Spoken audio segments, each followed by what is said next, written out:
all, welcome to ENbreeEN, the daily news analysis program by Team Enlight. Today, we'll be discussing three topics in news. The first one is about India-Israel relations, which is important for prelims and mains. The second topic is about hydroponics, a prelims topic. And the third topic is the recent coal crisis in news, and it is important for prelims and mains. So, let's move in detail to each topic. The first topic is India-Israel relation. In today's newspaper, there was an article about the External Affairs Minister S. Jaishankar heading to Israel to engage with the new government in Israel. So in this context, let's see what is the present condition of India-Israel relations. We'll see the areas of cooperation between the two countries. Diplomatic relations between the two were established in 1990s.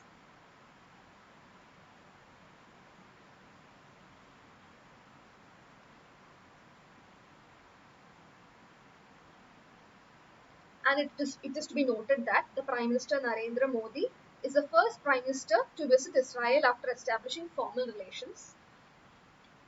And coming to a major area of cooperation, which is defense and military, we export large amount of defense equipments from Israel, such as the Barak missile, Spike missile, etc.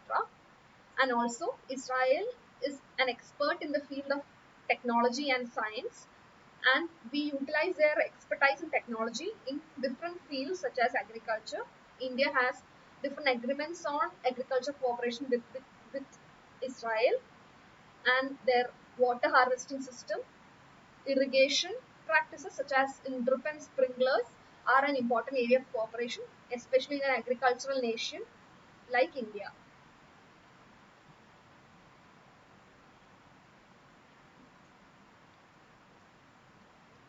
Now coming to other aspects such as tourism and diaspora in Israel.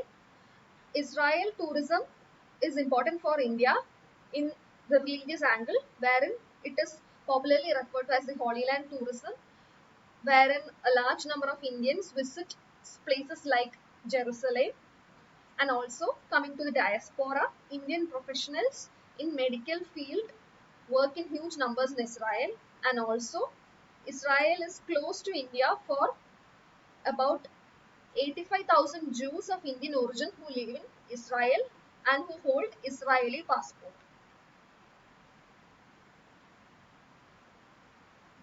Now coming to education, we have mutual agreements with higher education institutions in Israel, and also agreements on postdoctoral scholarships for students in higher education. Coming to the economy angle, India is Israel's third largest trading partner in Asia, and also Israel has made considerably large number of investments in India's renewable energy sector, which means the economic ties between both the nations are strong enough.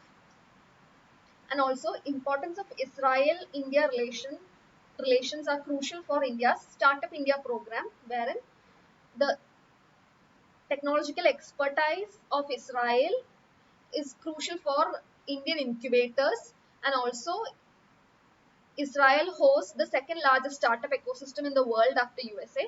So we can ensure cooperation between both nations in startup field. Now coming to challenges between both the nations, the Israel-Palestine conflicts, which has been a historical conflict and it is still continuing in the present times, have posed serious issues between India and Israel regarding the two-state solution between Israel and Palestine, though India has supported two-state solution.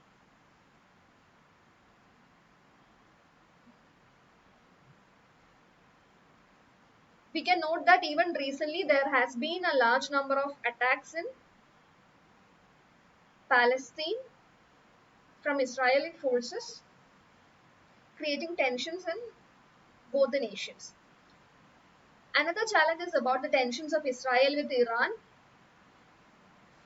with whom India has considerably good relations with respect to the Chabahar project. and also Israeli relations are getting proximal to China and Pakistan, which is posing a threat to India. Another aspect of challenges about Israel's discrimination towards Jewish minorities from India that is that is posing a major challenge. Now coming to the main syllabus linkage, this comes under GS2 paper and could be asked under international relations.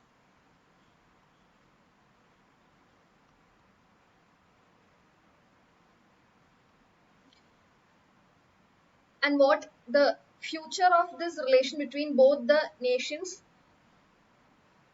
could direct to is more cooperation in technological fields,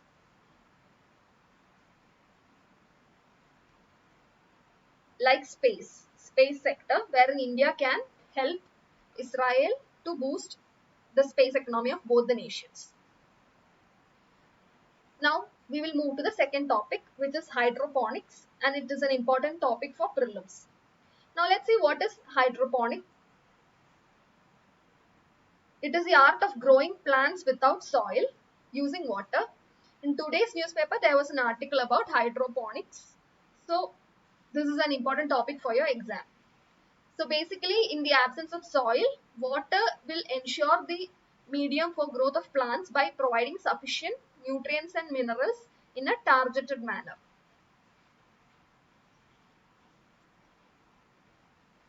And through this practice, flowers, herbs, vegetables and fruits can be grown easily. And shallow root plants are more convenient for growth through this method so that they can be set up in micro environments.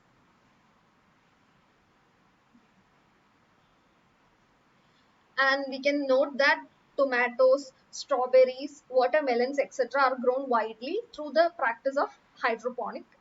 And hydroponics will ensure adequate temperature and pH control in the system. Even though the advantages are large, the initial cost of setting up is high. Initial cost of setting a hydroponic system is high, but then it will offer advantages in the long term. Now coming to other benefits, this can be implemented with minimal space, and also they require 90% less water requirement than traditional agriculture practices, which is water intensive, and yields in hydroponics can be obtained in lesser time.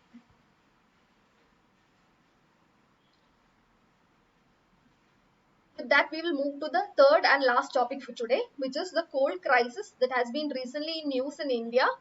And in today's Hindu, there was an article about India's coal crisis and the extent of this crisis. Before we move to the news of the coal crisis, we will see what is the statistics of coal and lignite fired thermal power plants in India. That they account for about 54% of India's installed power generation capacity, but currently account for 70% of the power generated in the country. So the importance of coal power is crucial for India's energy security.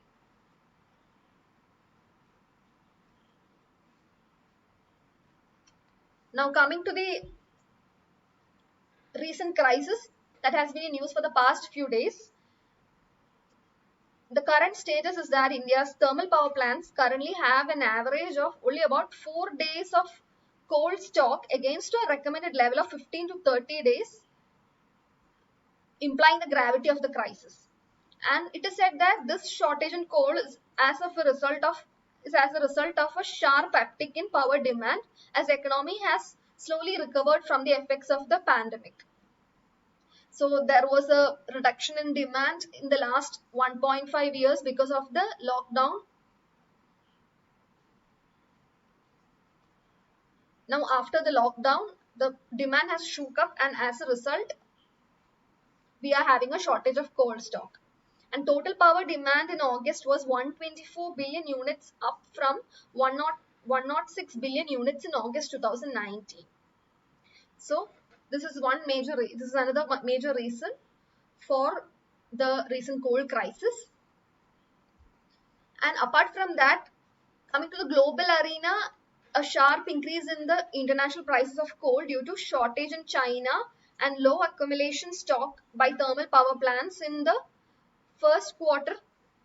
the second quarter of 2021, April to June period, have also contributed to the coal shortage at present. And it is said that coming to the domestic coal supply, heavy rains in coal bearing areas in September had also led to a slowdown in the supply of coal to thermal power plants, as coal exploration has been affected deeply.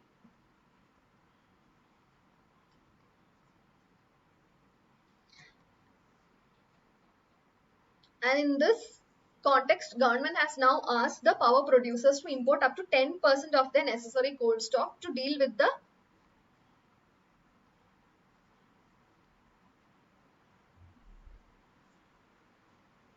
short-term crisis at present.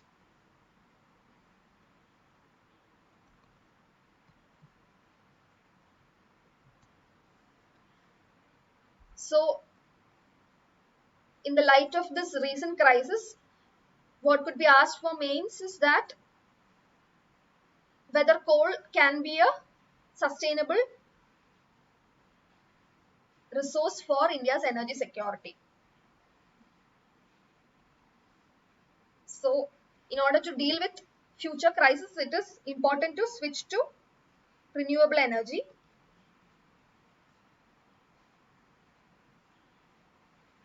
such as solar, wind, etc. So, this is about today's news analysis program. We will see important news articles tomorrow in tomorrow's ENbreeEN. Thank you.